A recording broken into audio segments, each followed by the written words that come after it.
The following opinions are solely those of BoatTEST.com and its test captain. Hi, Captain Steve for BoatTEST.com, and in this video, we're going to be taking a look at a cruising yacht well suited for the owner-operator. She has two helms, one well protected so there's no need for enclosing the flying bridge, and she's extremely forgiving around the dock. Let's take a look. We'll start with the engine room, accessed from a hatch in the aft deck.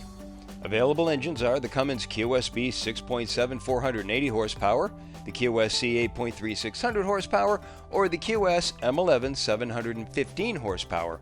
Here we see the mid-range 600 horsepower. The engine transmissions are V-drives with straight shafts, a configuration that allows more space for accommodations. Raw water intakes are easily accessed in the center, and all hoses are double clamped and all metal is grounded properly. Dual fuel tanks are forward, each has its own Raycor filter and water separator. A crossover at the bottom allows them to self-level. As an example of how Carver doesn't undersize anything, there's an optional Seakeeper 9 providing stabilization. The generator is a full 23 kW, so we can run virtually all systems off it. We also have good sight lines to the steering gear. On the port side is an automatic fire suppression system and an engine room camera. Other details such as proper wire looms, approved fuel hoses, exhaust hose clamps, and more all comply with ABYC standards, and this boat is NNMA certified. The vessel's main electrical panel is in a cabinet at the private stairs to the master. AC and shore power to genset transfer to the left, DC and battery switches to the right. The twin 50 amp shore power lines are to starboard, and the C52 is fitted with electric cord reels with switches inside the cover just above. Washdown connections are to port. 12-inch cleats are recessed into the deck just ahead of the hydraulic swim platform, with additional cleats higher up on the bulwarks. The ground tackle is on an elevated platform 12 inches off the main deck. It includes a quick windlass leading out to a deck-level stainless steel anchor roller supporting a polished plow-style anchor. Behind, a 12-inch centerline cleat takes the standing load off the anchor. Full controls are to port. A 32-inch deep road locker access is to starboard. A remote-controlled spotlight is mounted at the top of the bow rail. The lower helm is optional on the C52, and having it alleviates the penchant to enclose the flying bridge in isinglass, and I have my own personal feelings about that practice. Down an 8-inch and 4-inch step highlighted with stainless steel, this lower station consists of a compass atop a soft-touch dash. The panel includes two 12-inch displays. The panel can accommodate 16 inches. The engine display screen is in the center. To the lower left, a burlwood panel includes a beverage holder, the Cummins joystick produced by Glendenning Marine, a row of electrical switches, trim tab rockers, and the remote spotlight control. The wheel is mounted to a tilt base. Just to the right is the Seakeeper control panel and the engine control levers. The wiper controls are variable speed, and the autopilot head unit is just above.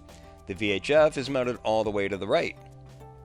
Visibility is through two separate sections of windshield with a narrow mullion between. There are blind spots to the sides, however. Defogging vents are provided. The robust pantograph windshield wiper motors are easily accessed through pop-out panels in the frame for easy maintenance, something we rarely see. The helm seat is a double-wide bench, fully and electrically adjustable, including tilt. Below are a footrest forward with two storage drawers aft and one to the side.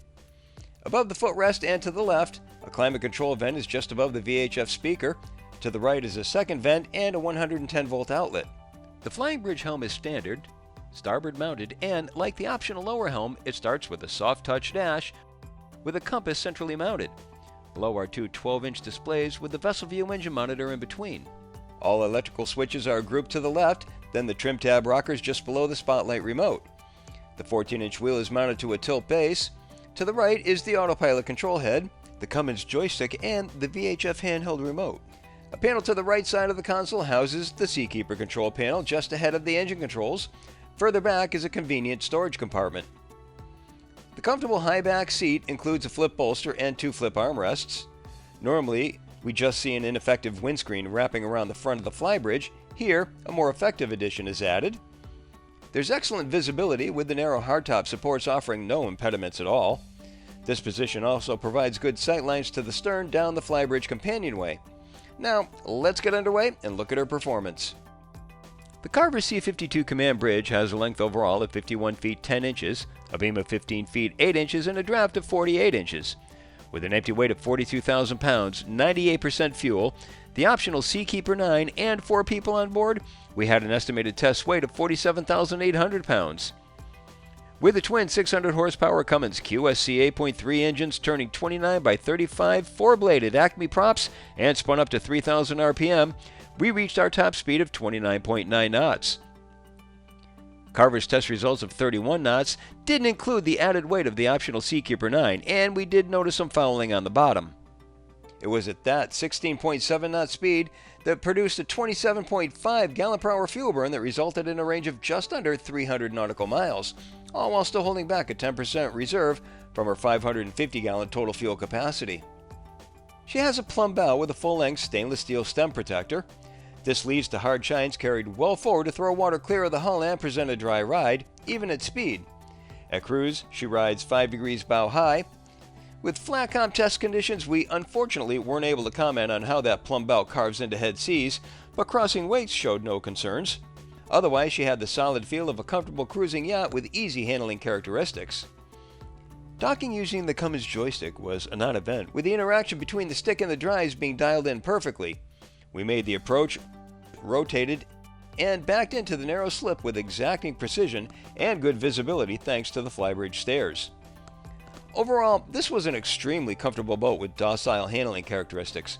Her joystick functionality made her a breeze to handle around the dock, and with her big props, there's enough thrust to negate even difficult crosswinds or cross currents. She's also a joy to be aboard for entertaining, but that's another video. Be sure to look for it. For now, this is my full test and performance evaluation of the C52 Command Bridge from Carver Yachts. For BoatTEST.com, I'm Captain Steve. We'll see you on the water.